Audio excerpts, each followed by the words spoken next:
ओम शांति, ओम शांति, ओम शांति।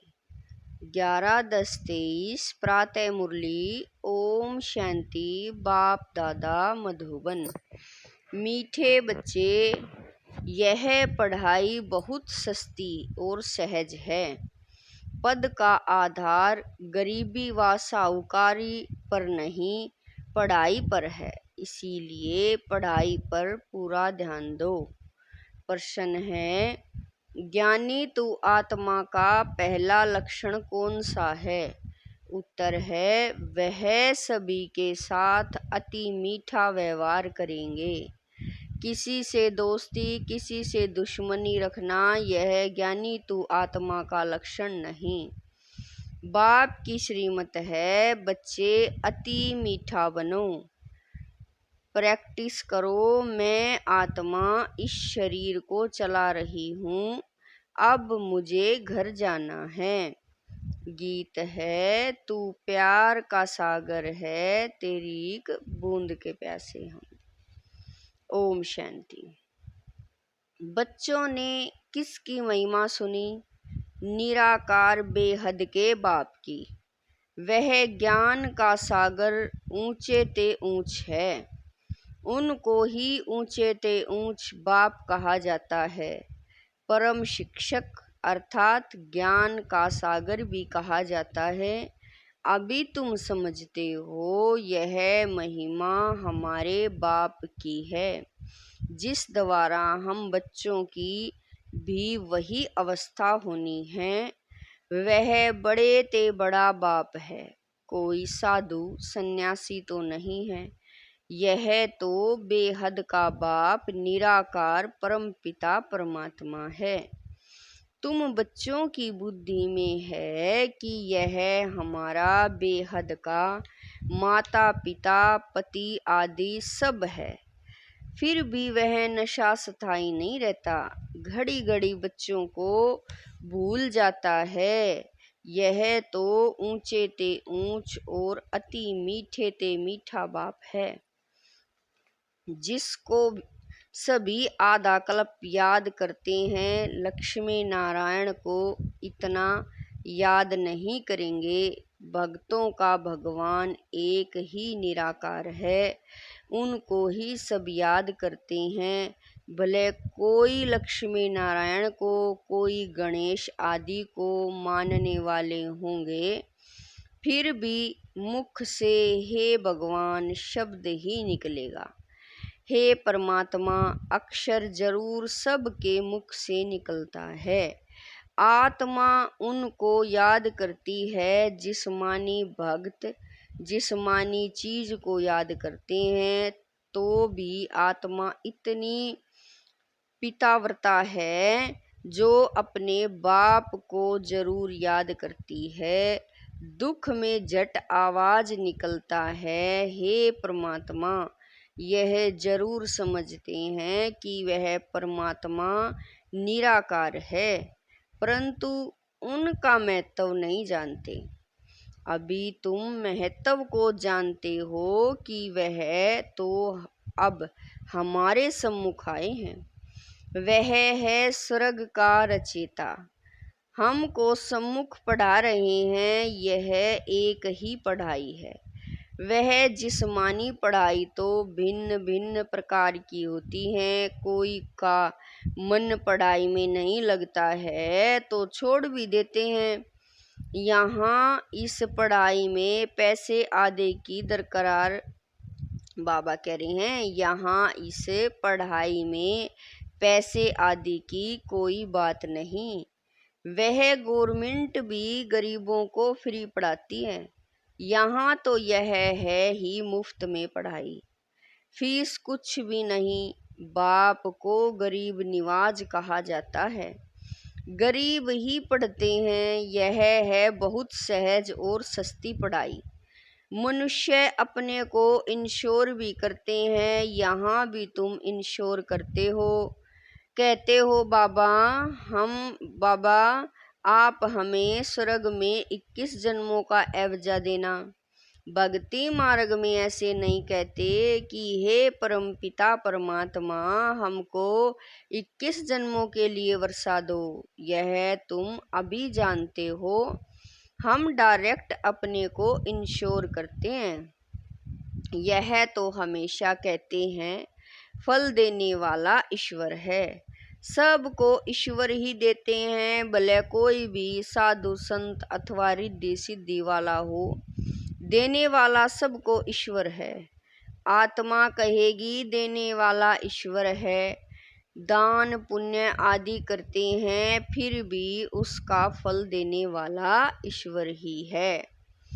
इस पढ़ाई में कोई खर्चा नहीं है। बाबा ने समझाया है, गरीब का भी इतना ही इंश्योर होता है। साहूकार लाख करेगा तो उनको लाख का मिलेगा। गरीब 1 रुपया करेगा, साहूकार 5,000 करे तो भी एवजा दोनों को इक्वल बराबर मिलना है।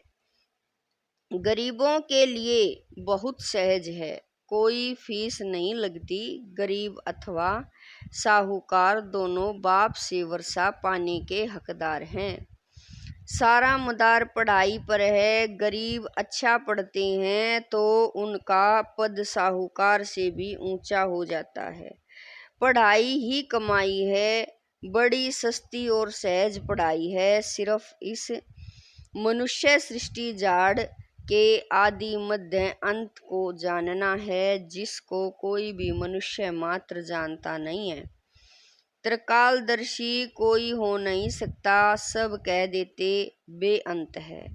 समझते हैं मनुष्य सृष्टि का बीज परमात्मा है, यह उल्टा झाड़ है। फिर भी कह देते हम यथार्थ रीति नहीं जानते हैं। बरोबर यथार्थ तो बाप ही बताएंगे जो नॉलेजफुल है। सारा मदार तुम बच्चों की पढ़ाई पर है। अभी तुम नंबरवार पुरुषार्थ अनुसार जानते हो। तुम मास्टर ज्ञान सागर हो। सब एक जैसे तो नहीं है। कोई बड़ी नदी कोई छोटी नदी है। पढ़ते सब अपने अपने पुरुषार्थ अनुसार हैं। तुम बच्चे जानते हो यह बेहद का बाप है। उनका बनकर उनकी श्रीमत पर चलना है। कोई के लिए कहा जाता है यह विचारा परवश है।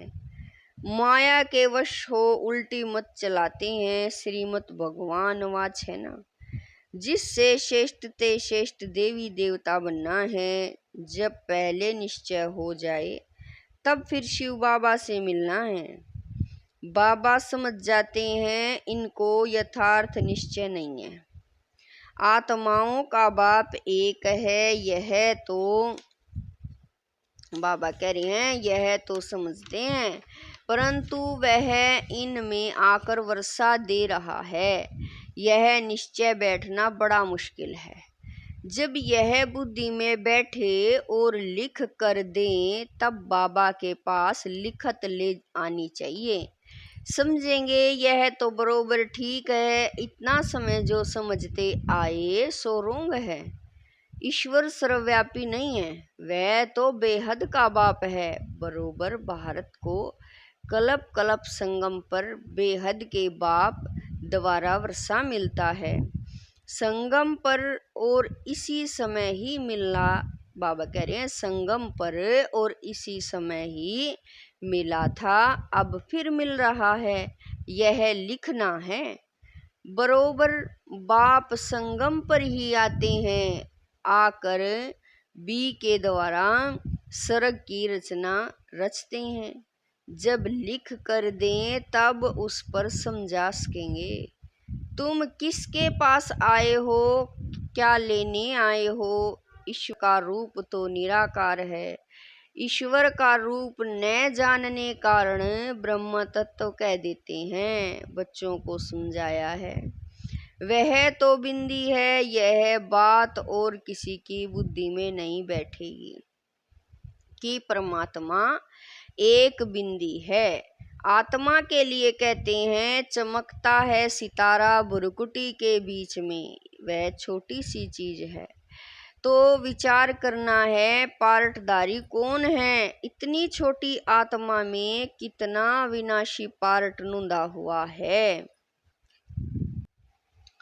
इन बातों में जब कोई डीप जाए तब उनको समझाना है। तुम्हारी आत्मा कहती है हमने 84 जन्म लिए हैं, वह सारा पार्ट छोटी सी बिंदी रूप आत्मा में मर्ज है, जो फिर इमर्ज होता है। इस बात से मनुष्य वंडर खाएंगे।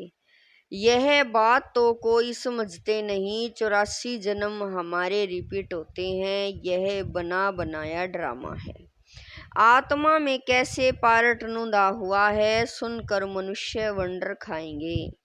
बरोबर मैं आत्मा कहती हूँ, हम आत्मा एक शरीर छोड़ दूसरा लेती हूँ। यह हमारा पार्ट नूंदा हुआ है, जो ड्रामा अनुसार रिपीट होता है।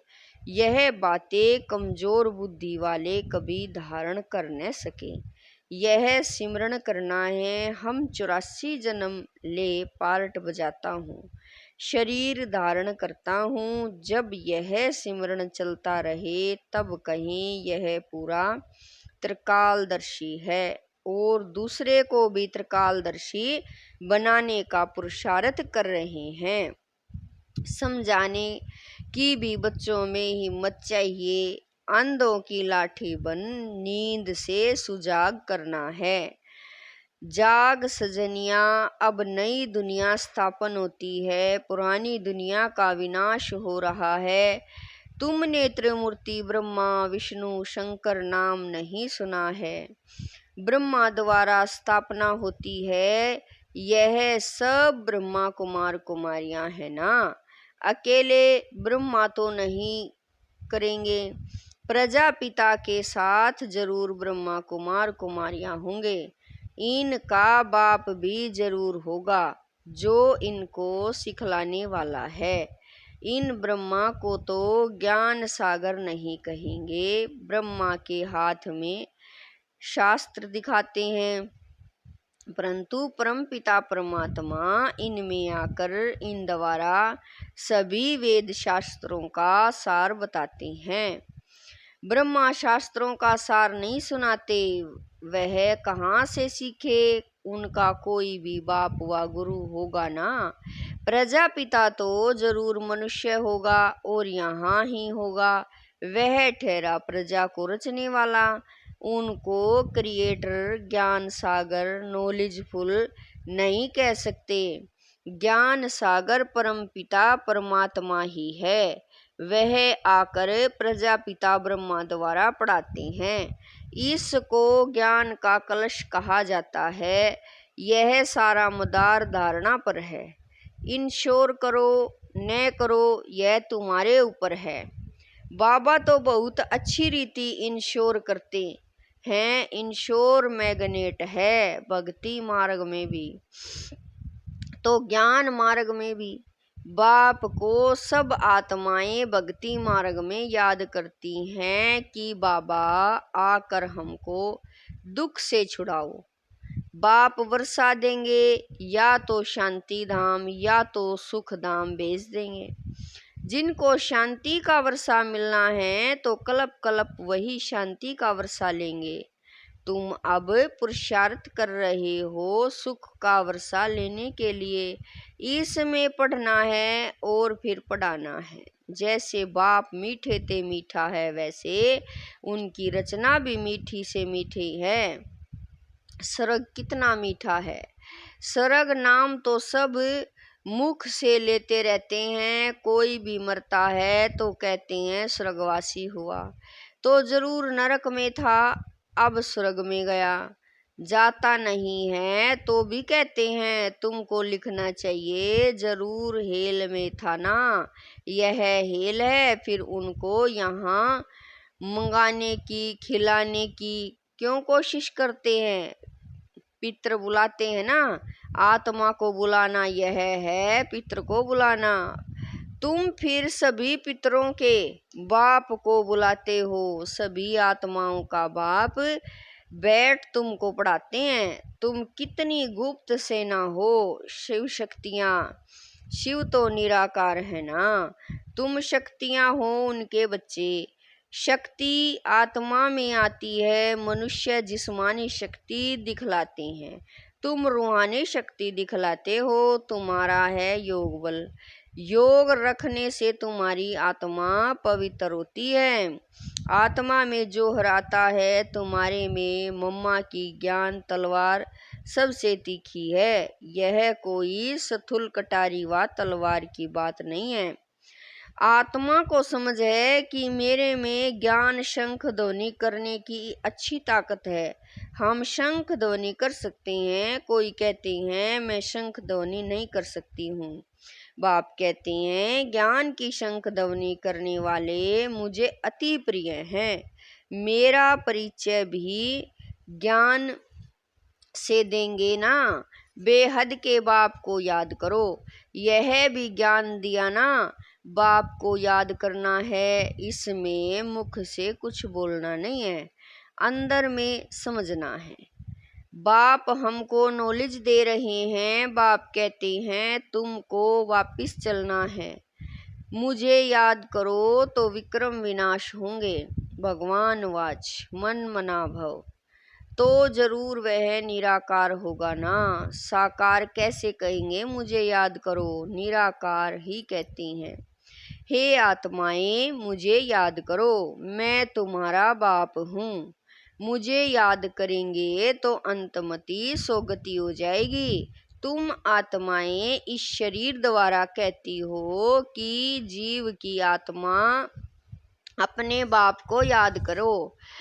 बाप भी आत्माओं को कहते हैं मन मना भव, तुम आत्माओं को हमारे पास ही आना है, देही अभिमानी होना है, अच्छी तरह से प्रैक्टिस करनी है। मैं आत्मा इस शरीर को चलाने वाली हूँ। अब मुझे वापिस बाप के पास जाना है। बाप कहते हैं चलते फिरते उठते बैठते मुझे याद करो। जो अशांति फैलाते हैं वह अपना पद भ्रष्ट करते हैं। इसमें तो बहुत बहुत मीठा बनना है। गीत भी है ना, कितना मीठा कितना प्यारा शिव बोला भगवान। तुम भी उनके बच्चे बोले हो। फर्स्ट क्लास रास्ता बताते हो कि बाप को याद करो तो स्वर्ग के मालिक बनेंगे, और कोई ऐसे सौदा दे न सके। तो बाप को बहुत याद करना चाहिए। जिनसे इतना सुख मिलता है उनको ही याद करते हैं। पतित पावन आओ, आत्माएं पतित बनी हैं, उनके साथ शरीर भी पतित बना है। आत्मा और शरीर दोनों पतित बने हैं। वह लोग तो कह देते आत्मा निर्लेप है, पतित बन नहीं सकती, परंतु नहीं, एक परमपिता परमात्मा में ही कभी खाद नहीं पड़ती, बाकी तो सब में खाद पड़नी ही है। हर एक को सतो रजो तमो में आना ही है। यह सब पॉइंट्स धारण कर बहुत मीठा बनना चाहिए। ऐसे नहीं कि कोई से दुश्मनी कोई से दोस्ती देह अभिमान में आकर यहाँ ही बैठ कोई से सर्विस लेना बिल्कुल रोंग है। अच्छा, मीठे मीठे स्किल दे बच्चों प्रति माता पिता बाप दादा का याद प्यार और गुड मॉर्निंग। रूहानी बाप की रूहानी बच्चों को नमस्ते। हम रूहानी बच्चों की रूहानी माता पिता बाप दादा को दिलवा जान शिकवा प्रेम से याद प्यार गुड मॉर्निंग नमस्ते। ओम शांति मेरे बाबा, लाख लाख शुक्रिया मेरे बाबा। धारणा के लिए मुख्य सार है। नंबर 1, ज्ञान का सिमरण कर त्रिकालदर्शी बनना और बनाना है। अंधों की लाठी बन उन्हें अज्ञान नींद से सुजाग करना है। नंबर 2, 21 जन्मों के लिए अपना सब कुछ इंश्योर करना है, साथ साथ ज्ञान की शंख ध्वनि करनी है। वरदान है अपनी जिम्मेवारियों के सब बोझ बाप को दे, सदा निश्चिंत रहने वाले सफलता संपन्न सेवाधारी भवै। वरदान है, अपनी जिम्मेवारियों के सब बोझ बाप को दे, सदा निश्चिंत रहने वाले सफलता संपन्न सेवाधारी भवै। जो बच्चे जितना स्वयं हल्के रहते हैं, उतना सेवा और स्वयं सदा ऊपर चढ़ते रहते, अर्थात उन्नति को पाते रहते। इसीलिए सब जिम्मेवारियों के बोझ बाप को देकर स्वयं निष्फुरने रहो। किसी भी प्रकार के मैंपन का बोझ न हो, सिर्फ याद के नशे में रहो। बाप के साथ कंबाइंड रहो, तो जहाँ बाप है वहाँ सेवा तो स्वतः हुई पड़ी है। करावन हार करा रहा है तो हल्के भी रहेंगे और सफलता संपन्न भी बन जाएंगे। स्लोगन है, बेहद ड्रामा के हर दृश्य को निश्चिंत जानकर सदा निश्चिंत रहो। बाबा स्लोगन कह रहे हैं, स्लोगन में है, बेहद ड्रामा के हर दृश्य को निश्चित जानकर सदा निश्चिंत रहो। स्लोगन है, बेहद ड्रामा के हर दृश्य को निश्चित जानकर सदा निश्चिंत रहो। ओम शांति।